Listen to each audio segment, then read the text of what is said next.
First thing I did with that car is throw the BMW engine away out of it. It's Korean cars, they have artificial intelligence. Yeah. Maybe go find a couple jumps and get as much air as we can.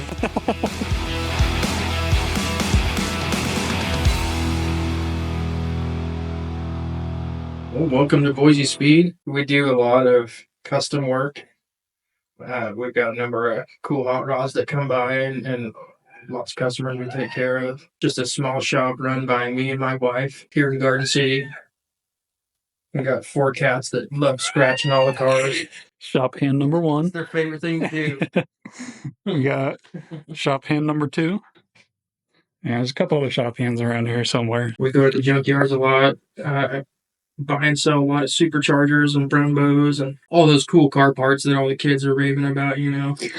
I love diesel engines, and I want to put a diesel engine in every car in the world. I swear. My wife isn't a huge fan of how they smell, but I don't mind it. Welcome to YouTube, huh?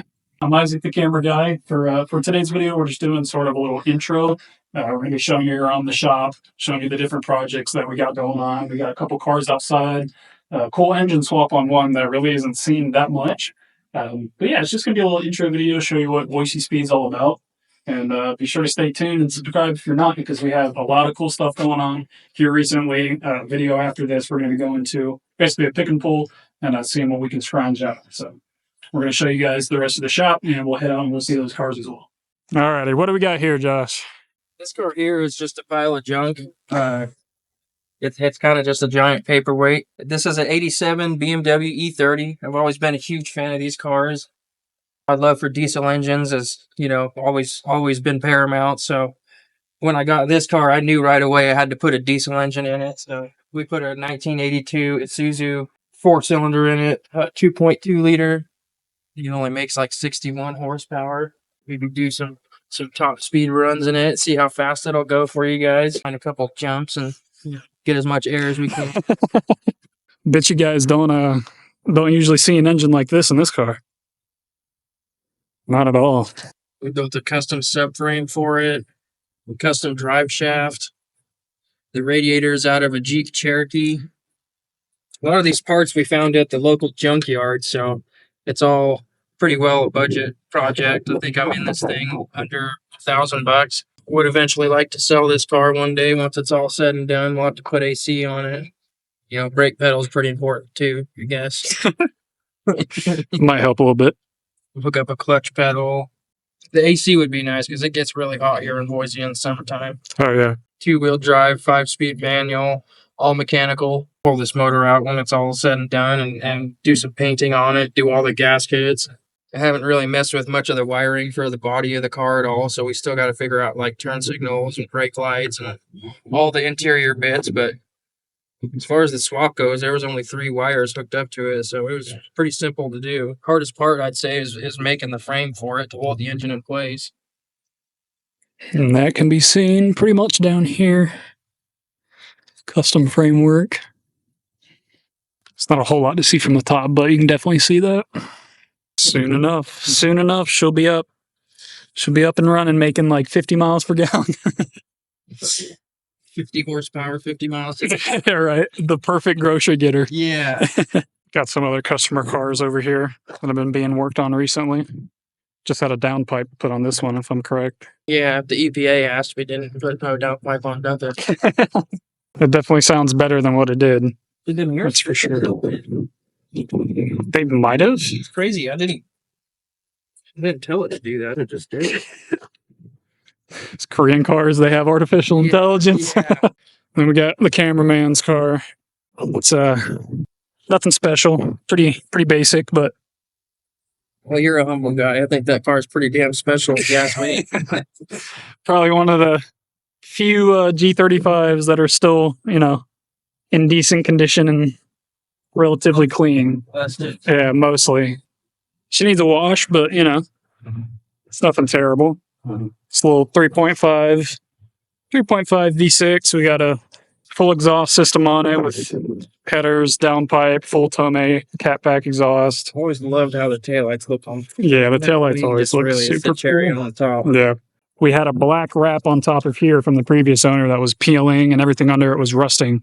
So I peeled all that off, hit it with a base coat of primer after sanding it, and then just did a basic white coat. I'm probably going to rewrap it black properly this time, just so it kind of offsets that white a little bit, but definitely a little bit of overspray and stuff just because it was a windy day, but I wanted to make sure that rust was being covered up and everything else protected. But definitely got to do some work to the front bumper here. Been debating either swapping out with an aftermarket front bumper or going with a bash bar. So that way, you know, once that Mishimoto radiator's in there, it can be all nice and pretty.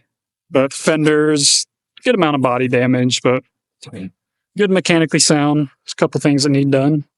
And that's that one. It's the old G35. So it's about 2 p.m. the following day.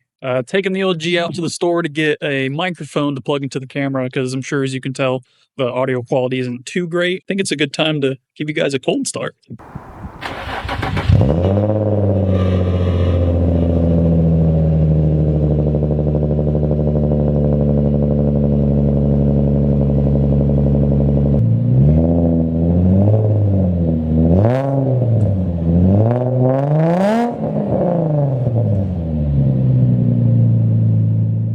All right, so one of the smaller projects we're doing today is getting the old headlights on the G35 cleaned up. As you guys can see, they are very, very yellowed, very old. There's a lot of hazing going on pretty much all over it, but we got a restoration kit here.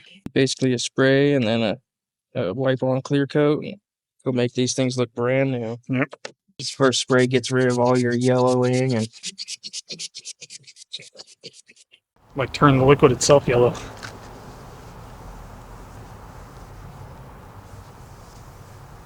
I might do a couple times on these. It literally already took the top bulk of that haze off. That's crazy.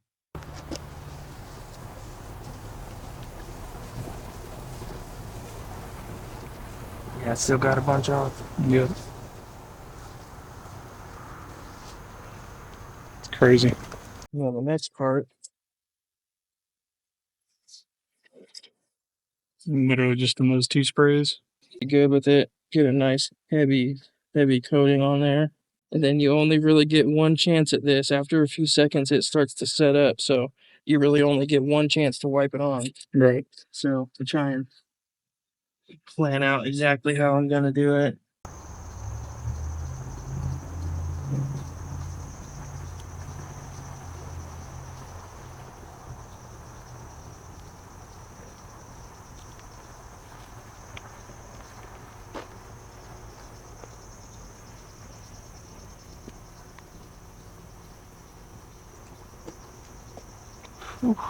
Came out a whole lot better. Oh yeah. I mean, that's way better than the other side, for sure.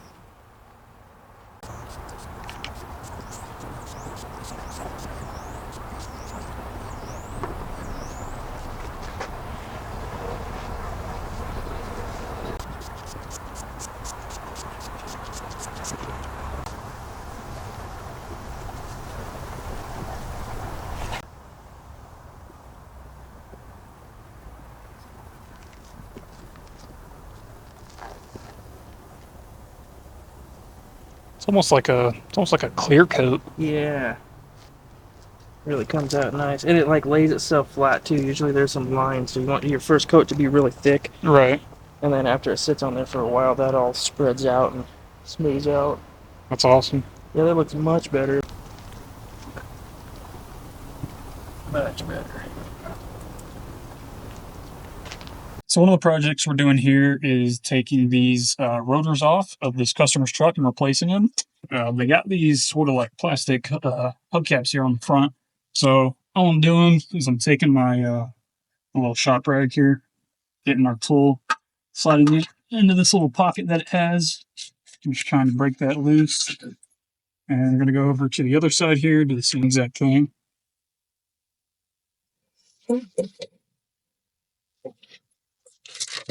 Just like that. And it comes off. And that gives us our full access to our wheel hub right here. We're going to take all these bolts off, get this wheel off, and then we're going to start on those rotors next.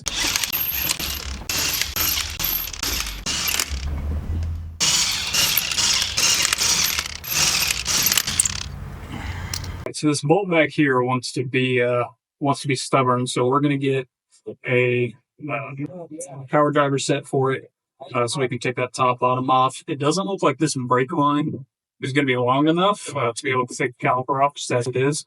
So we might have to hit this nut right here to pull back that out so you can move this whole brake line assembly off.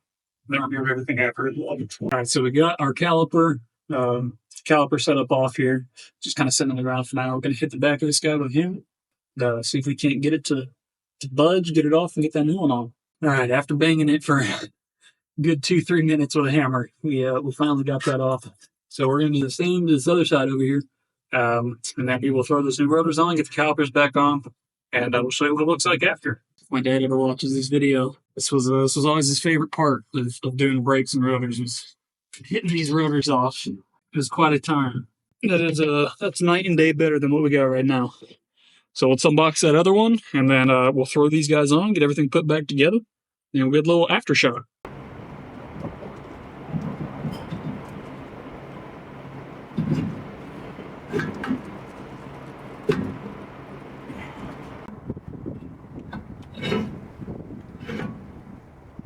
Alrighty, so we got our rotors back on there. Got the caliper system on there as well.